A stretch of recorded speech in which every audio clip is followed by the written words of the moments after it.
Bonjour à tous et bienvenue sur le podcast ProductiveYou. Je m'appelle Priscille Livenet, je suis une maman très active et aussi une blogueuse sur productiveyou.com. J'ai une passion pour l'organisation personnelle et professionnelle. Mon but est de vous aider à mieux vous organiser, à déterminer ce qui est essentiel, à vous concentrer sur cet essentiel et à le réaliser efficacement. Être efficace et productif, ce n'est pas tout faire. C'est faire ce qui compte réellement pour nous en fonction de nos objectifs et de nos priorités. Pour trouver la voie, je partage avec vous mes expériences, mais aussi l'expérience de femmes et d'hommes qui ont su se centrer sur leurs objectifs, leurs rêves et l'ont réalisé. Généreusement, ils nous expliquent leur cheminement et partagent avec nous leurs trucs et astuces. J'aime aussi lire des articles ou extraits de livres qui m'ont touchée et qui ont un lien avec la philosophie de la vie efficace.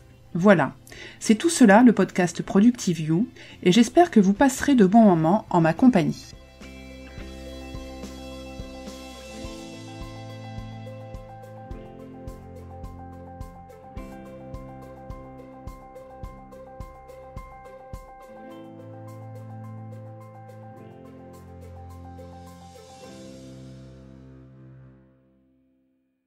Bonjour à tous et bienvenue dans cet épisode numéro 25 du podcast de ProductiveYou. Je voudrais commencer ce podcast par vous souhaiter à tous une excellente année 2016, puisqu'il s'agit aujourd'hui du premier podcast de cette nouvelle année.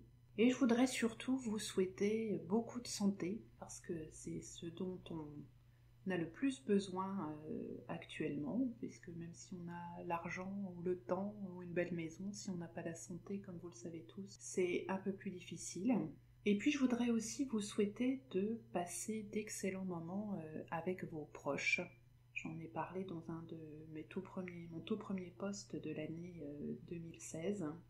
On se rend compte quand on a autour de soi des gens qui sont malades ou qui sont face à des situations où leurs conjoints ou leurs membres de leur famille sont dans de graves maladies, que c'est ce qui revient à chaque fois, ça me fait prendre conscience qu'il faut passer du temps avec les gens qui nous sont chers et leur accorder du temps. C'est ce que je vous souhaite pour cette année, c'est de passer le maximum de temps avec vos êtres chers, que ce soit votre épouse, votre époux, vos enfants, votre famille, des amis proches, parce qu'on ne sait jamais ce qui peut arriver demain et il ne faudrait pas regretter de ne pas avoir dit à ces personnes combien vous les appréciez, combien vous appréciez leur présence, combien vous les aimez. Et ce souhait de passer plus de temps avec des êtres proches, je l'ai expérimenté un petit peu différemment en fin d'année. Si vous avez lu mon dernier post, vous êtes un petit peu au courant déjà de comment j'ai passé mon réveillon de Noël. Donc cette année, dans ma famille, on ne faisait pas Noël le 24 décembre au soir, mais le 25 au soir. Je me suis proposée comme bénévole auprès de l'association Les Petits Frères des Pauvres de Saint-Germain-en-Laye dans les Yvelines. Cette association était à la recherche de personnes disponibles pour aller chercher des personnes âgées à leur domicile et les emmener au réveillon de Noël organisé par l'association.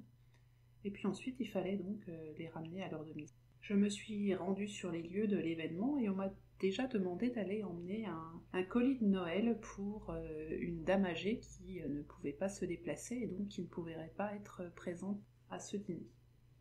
Et c'est comme ça que j'ai rencontré Madeleine, 97 ans, qui vit toute seule dans un petit studio dans une résidence pour personnes âgées. Et on a fait un petit brin de causette toutes les deux pendant une petite heure. Et ça m'a vraiment beaucoup touchée de voir cette personne seule le soir de Noël, qui m'a expliqué que ses enfants étaient souffrants. Alors c'est vrai que quand on a 97 ans, on a toutes les chances d'avoir déjà des enfants très âgés et donc plus forcément en très bonne forme.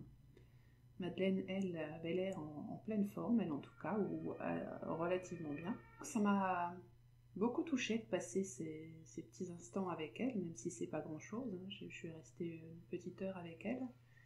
Mais elle était absolument ravie d'avoir de la visite, car comme elle me l'a expliqué, elle a très très rarement de la visite, se déplace très difficilement à l'intérieur du centre pour personnes âgées, donc rencontre assez peu ses voisins et ses voisines, à part au moment du repas. Et puis Madeleine, elle avait envie de parler parce qu'elle a vraiment gardé toute sa tête, elle est très très claire, Et elle avait plein de choses à raconter, donc c'était vraiment un grand moment de partage et de joie pour moi. Elle a été vraiment... ça a été vraiment un super moment. Un peu plus tard dans la soirée, je suis donc allée chercher d'autres personnes âgées que j'ai ramenées à leur fête. Et puis en fin de soirée, je suis revenue pour raccompagner ces dames à leur domicile.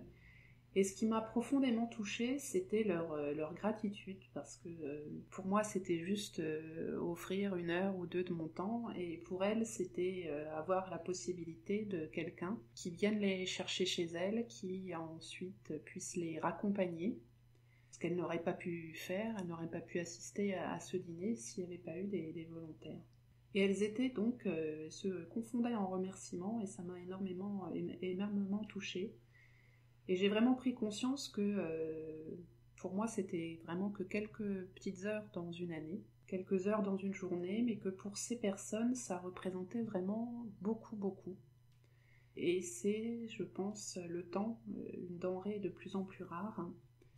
Et une chose qu'il faut garder à l'esprit, c'est que donner du temps, que ce soit donc à des proches ou même à des inconnus, comme ce fut mon cas, c'est un merveilleux cadeau qu'on peut absolument tous faire. Donc je vous souhaite pour cette année de prendre le temps de passer du temps avec le maximum de personnes de votre entourage et de leur faire ce magnifique cadeau. Et ça a été aussi pour moi l'expérience d'une grande humilité de la part des organisateurs, alors qu'ils choisissent dire, ils sont à peine plus jeunes que les invités, que j'ai vu se démener, courir partout avec le sourire, même tard dans la soirée quand la fatigue commençait à se faire sentir. Et vraiment, j'ai vu des gens pleins d'abnégation, prêts à sacrifier leur dîner en famille pour les membres de l'association. Et j'ai trouvé ça vraiment fantastique. Et ça m'a beaucoup, beaucoup, beaucoup touchée. Donc voilà pour les vœux de cette nouvelle année. Et puis je vous souhaite aussi de trouver l'amour si vous ne l'avez pas trouvé, de gagner plein d'argent et de vivre vos rêves à fond. Voilà pour cette petite séquence vœux. Pour démarrer cette année, on va traiter d'un sujet qui me tient à cœur, et notamment parler d'un livre dont je vous ai déjà un petit peu parlé dans divers podcasts, notamment le dernier sur les objectifs. Et ce livre, c'est l'ouvrage donc de Greg McKeown qui s'appelle Essentialism, The Disciplined Pursuit of Less. Donc en français, l'essentialisme, la poursuite disciplinée de moins. C'est pas très joli, hein. Je pense que si un jour il le traduit, il le fera peut-être un petit peu mieux que moi je le fais actuellement. Et donc je vous avais parlé de ce livre lorsqu'on a parlé des objectifs pour la nouvelle année, et surtout comment choisir avec sagesse ces objectifs pour que les actions à mettre en place nous permettent d'atteindre notre grand futur nous. Alors tout d'abord, qu'est-ce que l'essentialisme ? Voici comment l'auteur le définit. Donc c'est se donner la permission d'arrêter d'essayer de tout faire, d'arrêter de dire oui à tout le monde, afin de pouvoir apporter sa plus grande contribution aux choses qui comptent vraiment. Il s'agit d'augmenter le temps alloué aux choses réellement importantes et de dire non à tout le reste. Cela rejoint tout à fait ce dont on parle assez régulièrement quand je vous parle des outils de productivité ou des différentes méthodes de gestion du temps. Ces méthodes qui sont là pour nous aider à faire ce qui compte réellement pour nous et non pas à tout faire et tout et n'importe quoi. Et pour moi, c'est la base de la productivité, c'est-à-dire ne faire que ce qui compte, que ce qui nous correspond, ce qui nous permet d'être à notre place, en tout cas à la place qui nous revient, et de faire tout ça pleinement. Cela demande de définir ce qui est essentiel dans sa vie, personnelle ou professionnelle, en se demandant par exemple ce qui nous passionne le plus. Et cela demande aussi de retirer de sa vie ce qui n'est pas essentiel, ce qui nous éloigne de notre but. Et il s'agit là de les reporter, voire de les supprimer totalement de notre agenda. Cela demande aussi d'apprendre à dire non, avec délicatesse, nous dit Greg McKeown. Et ça m'a rappelé aussi le podcast où je vous ai lu un texte de Tim Crader qui s'appelle « Les gens sont débordés ». On avait déjà parlé à cette occasion de l'occupationniste, ou bien du business qui frappe quasiment tous nos concitoyens. Être débordé ou se dire débordé, un peu comme un moyen de se sentir exister, comme une assurance contre le vide existentiel. Dans les liens de ce podcast, je vous remettrai le lien sur le site rue89lyon.fr où j'avais trouvé ce magnifique texte de Tim Kreider et vous pourrez aussi retrouver le podcast où je vous l'avais lu. J'ai trouvé que ces deux sujets étaient effectivement très fortement liés, parce que qui ne dit pas au moins une fois par semaine ou par jour « j'ai pas le temps, je suis débordée ». Greg McKeown remet lui aussi en cause ce mode de fonctionnement et propose de se concentrer sur un objectif bien précis que chacun choisit. Son principe le plus important est « less but better », moins mais mieux. Principe qui peut s'appliquer dans tous les domaines de notre vie, dans la gestion du temps, de notre argent, de nos possessions, de nos activités, nos obligations, et tout cela, que ce soit dans la vie professionnelle ou dans la vie privée. Il a une phrase extrêmement intéressante qui dit que donc la voie de l'essentialiste est une poursuite permanente du moins pour le mieux, et que ça ne veut pas dire de faire occasionnellement, de l'appliquer occasionnellement ce principe, mais ça veut dire de le mettre en pratique d'une façon disciplinée, c'est-à-dire d'une façon constante, permanente. L'importance est vraiment sur l'aspect discipliné de son approche. C'est une action permanente à mettre en place avec 3 grandes phases. La première phase, c'est d'explorer les différentes options en se posant ce type de questions. Qu'est-ce qui m'inspire ? Quels sont mes talents ou aptitudes particulières ? Qu'est-ce qui correspond à un besoin important dans ce monde ? Et pour lui, à l'intersection de la passion, du talent et du besoin, se trouve notre plus haut point de contribution. Et il parle aussi de choses extrêmement importantes et d'un mot extrêmement important, c'est le choix. C'est un choix, c'est-à-dire une action intentionnelle et délibérée de se consacrer à son projet personnel, dans le sens de son projet à soi, que ce soit dans la sphère privée ou professionnelle, et de ne pas en démordre. Et comme choisir, c'est aussi renoncer, comme le dit traditionnellement le proverbe, entre guillemets, cela veut dire faire le ménage des activités qui nous tiennent éloignés de ce projet. D'ailleurs, il compare notre vie à une armoire pleine à craquer de vêtements, dans laquelle nous décidons d'entreprendre un grand tri, façon méthode KonMari, ça c'est moi qui l'ajoute, pour ne garder que ce qui nous met en joie, nous rend réellement heureux. Et il se trouve qu'à longueur de journée, nous sommes assaillis par des demandes, des propositions, que ce soit de travailler sur un sujet annexe à notre charge de travail, des invitations à des événements, des dîners, des choses que l'on ne cherche pas forcément intentionnellement, mais qui nous tombent un peu dessus comme ça. Et si nous n'osons pas dire non et que nous sommes toujours prêts à accepter, rapidement notre agenda est pris en charge en totalité par ces événements, qui viennent pour la plupart de l'extérieur, et qui ne sont pas des événements qui proviennent de nous-mêmes, ou qui sont en relation soit avec notre mission professionnelle, soit avec nos besoins ou nos souhaits personnels. Et comme notre ressource en temps et en énergie est très limitée, on tombe alors rapidement dans le débordement d'activités de toutes sortes. N'avez-vous pas autour de vous des personnes si occupées que pour les voir, il faut presque un préavis de 3 mois ? Mais moi j'en connais. Où il y a aussi ces personnes qui disent oui à toutes les invitations parce qu'elles ne veulent pas dire non, même si elles savent déjà que leurs journées sont déjà engagées par ailleurs, et puis qui à la dernière minute choisissent entre guillemets l'invitation qui va leur convenir le mieux, et puis qui vont laisser tomber les autres sous des prétextes bidons, et puis le tout bien évidemment sans aucun respect des personnes qui les auront conviées. Moi j'en ai connu.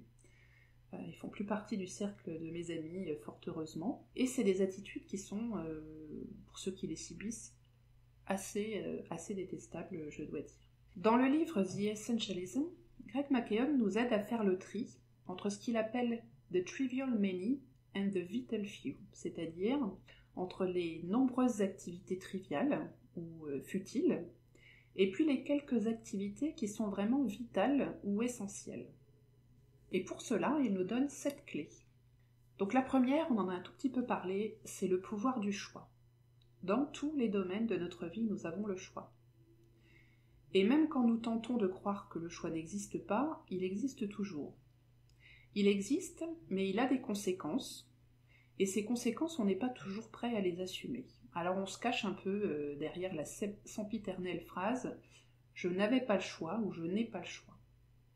Mais si, on a bien le choix, sauf qu'on ne fait pas le choix, on a peur de ses conséquences. Mais si on ne fait pas nous-mêmes nos choix, on peut être sûr que d'autres les feront pour nous. Et c'est comme ça qu'on se retrouve avec un agenda, par exemple, totalement hors de contrôle, rempli de réunions qui ne nous concernent pas ou peu, et plus du tout de temps pour accomplir notre mission première. C'est un exemple, mais c'est valable dans tous les domaines de notre vie. Donc première clé, faire ses choix et en assumer pleinement les conséquences. Un autre frein au choix, c'est aussi les histoires qu'on se raconte.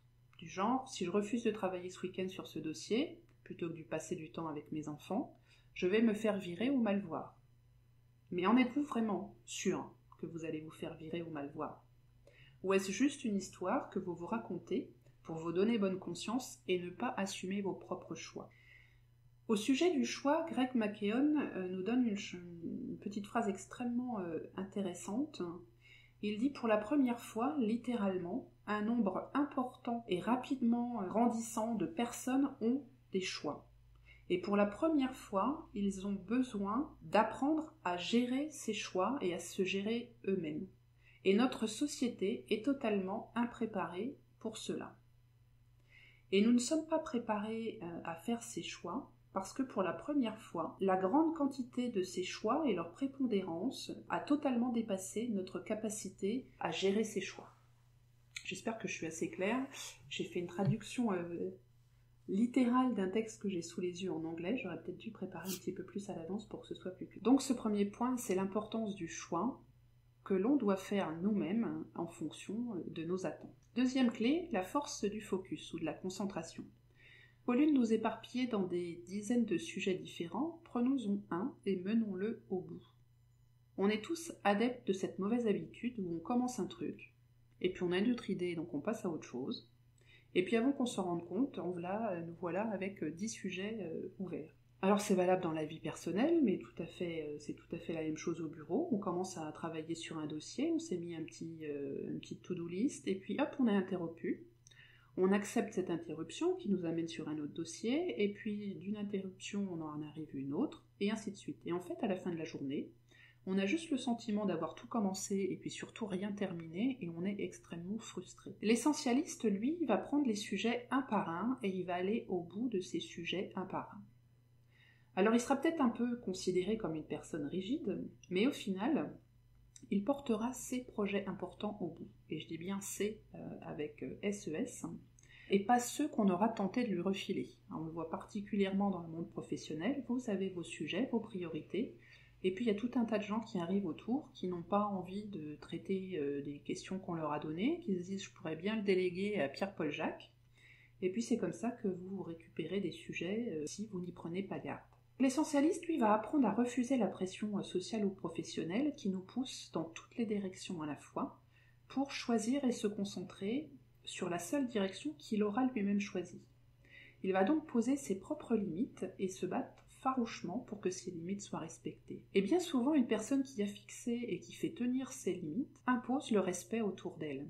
Et naturellement, son entourage va respecter ses limites, quel que soit le domaine. Pensez-y et fixez vos propres limites. Restez concentrés sur vos sujets à vous, sur votre projet à vous. Troisième clé, l'importance des compromis.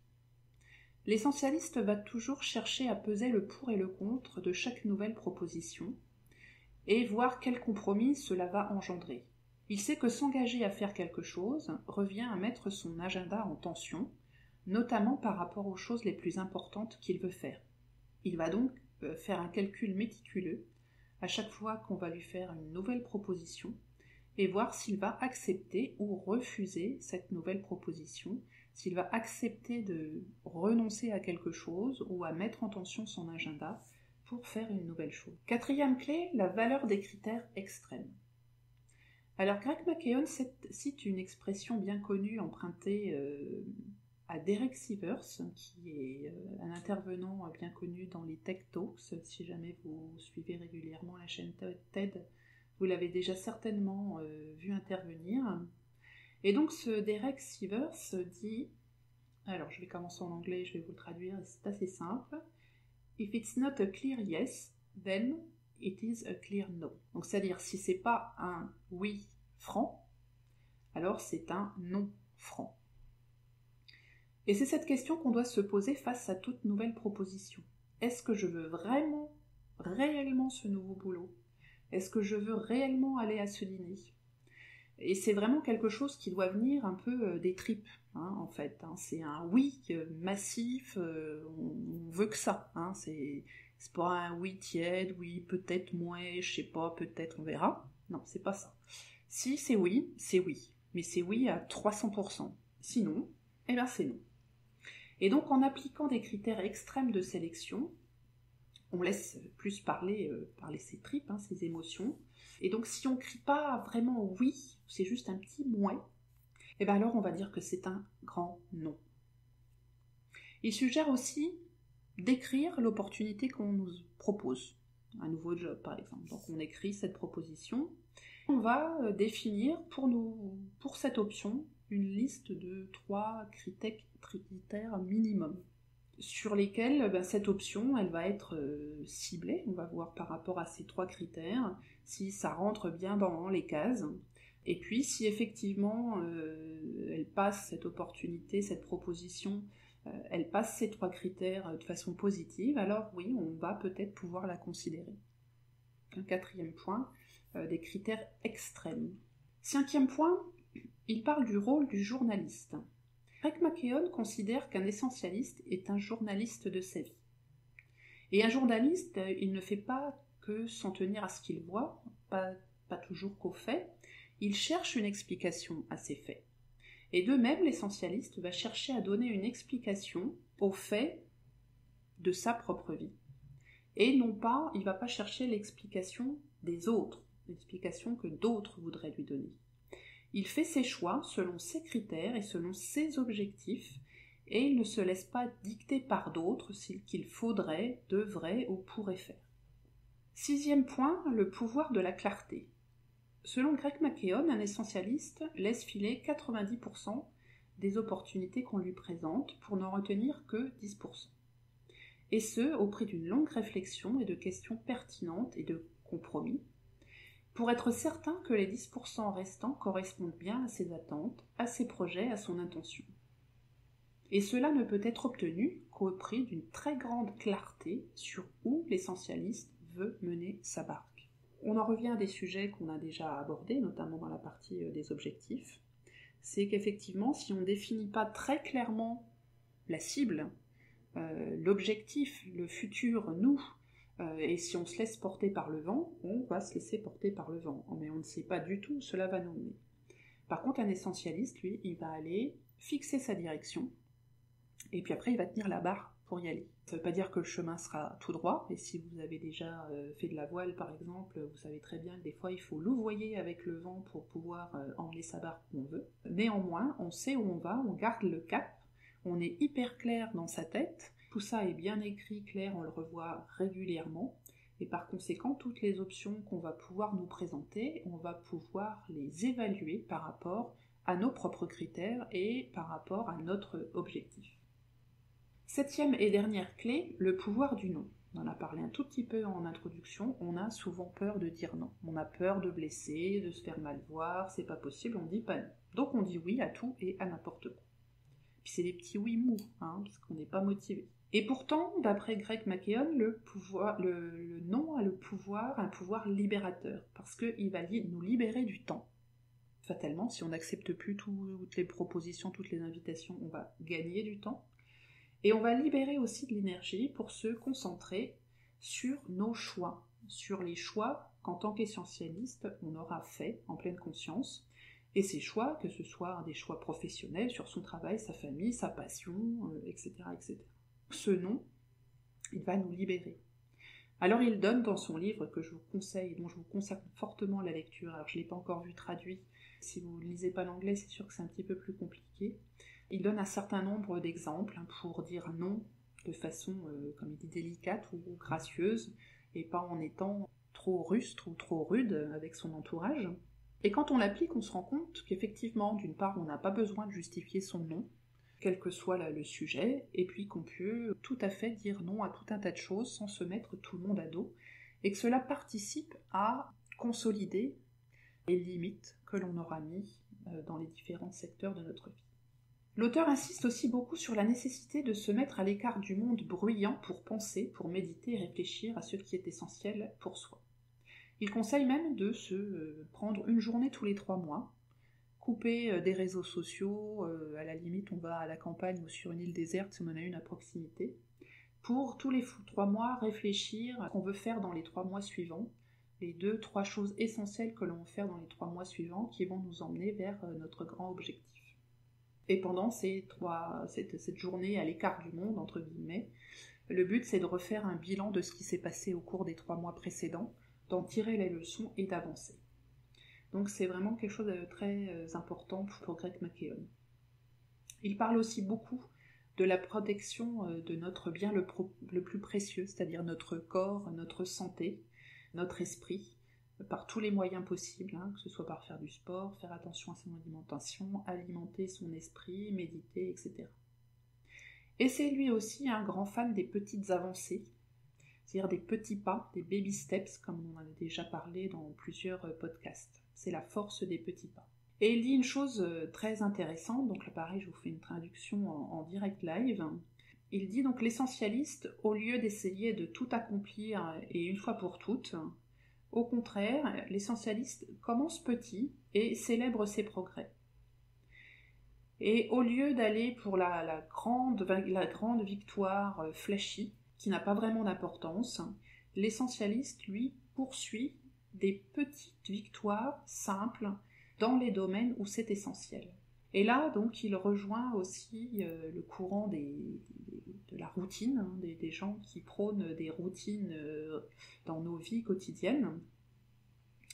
Et il cite un auteur qui s'appelle W.H. Auden, qui dit « La routine, chez un homme intelligent, est un signe d'ambition. » Pour Greg McKeown, l'essentialiste dessine ou met en place des routines qui vont lui permettre d'achever ou d'atteindre ce qu'il a identifié comme étant essentiel, et il va faire ça comme étant une position par défaut. C'est-à-dire qu'il va travailler dur pour atteindre effectivement son essentiel, mais il va mettre en place la bonne routine qui va faire en sorte que chaque effort va apporter des résultats maximum. Donc il explique vraiment très très bien ça dans son livre, et c'est un vrai fervent défenseur donc de la mise en place de routines qui vont faire en fait qu'on va prendre comme habitude, toutes les petites habitudes que l'on va prendre vont faire que tous ces petits pas vont être faits pratiquement sans y penser, tellement ça va devenir une habitude. Il se focalise aussi beaucoup sur l'importance du maintenant. Il dit notamment « There is only now », il y a seulement le maintenant. Et pour lui, s'appesantir sur le passé ou bien sur l'avenir ne fait que nous détourner de l'essentiel. Et si vous me suivez depuis quelque temps, vous imaginez que je bois du petit lait quand je lis ça. Fixer son objectif, sa direction et se concentrer sur chaque moment, sur chaque action finement choisie et sous-pesée pour y parvenir, et en refusant tout ce qui peut nous en détourner.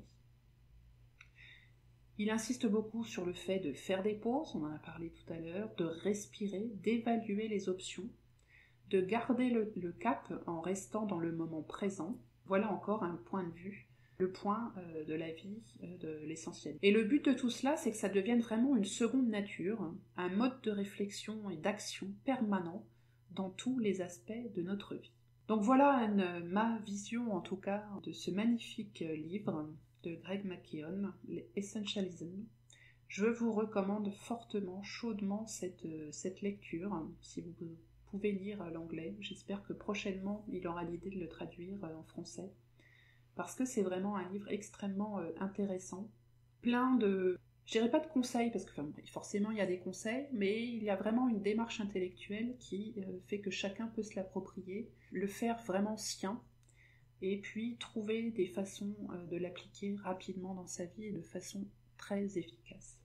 Je mettrai bien évidemment dans les notes le lien vers ce livre que vous pourrez acquérir sur Amazon par exemple. Voilà pour aujourd'hui. Écoutez, j'espère que ce petit avis sur ce livre magnifique vous aura donné envie, en tout cas, d'en apprendre plus sur le courant essentialiste qui n'a rien à voir avec le courant essentialiste philosophique. Et voilà pour aujourd'hui, c'est la fin de ce 25e podcast, donc je vous retrouve dans quelques semaines.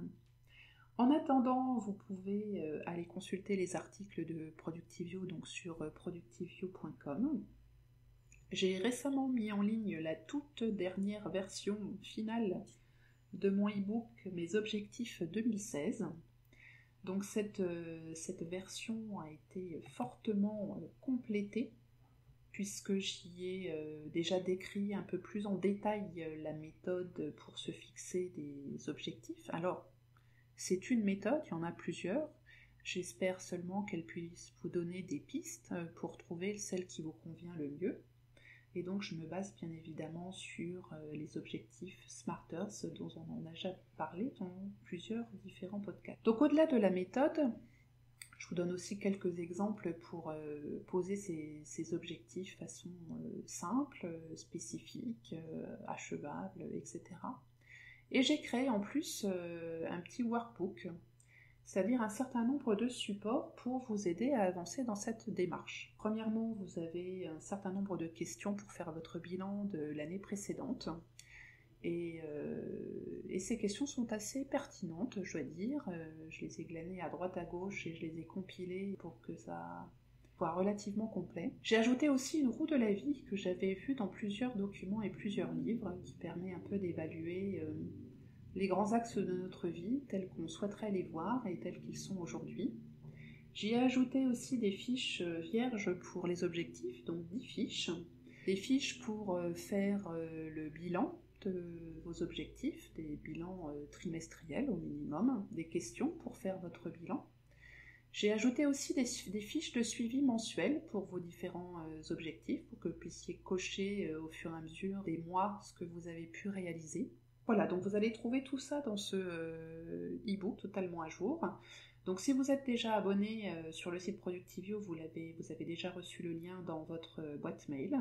Et puis pour ceux qui ne sont pas encore inscrits sur le site de Productivio, inscrivez-vous. Et puis en cadeau de bienvenue, vous allez recevoir ce e-book de ma composition, fait avec mes petites mains et mon petit ordinateur. Voilà, donc j'espère que tout cela vous plaira, et puis donc n'hésitez pas à le partager avec d'autres autour de vous. C'est fini pour aujourd'hui, on se retrouve très très vite, soit sur ce podcast, sur la page Facebook, sur le fil Twitter, sur quasiment donc tous les réseaux sociaux. Je vous souhaite une excellente semaine et je vous dis à très vite, bye bye.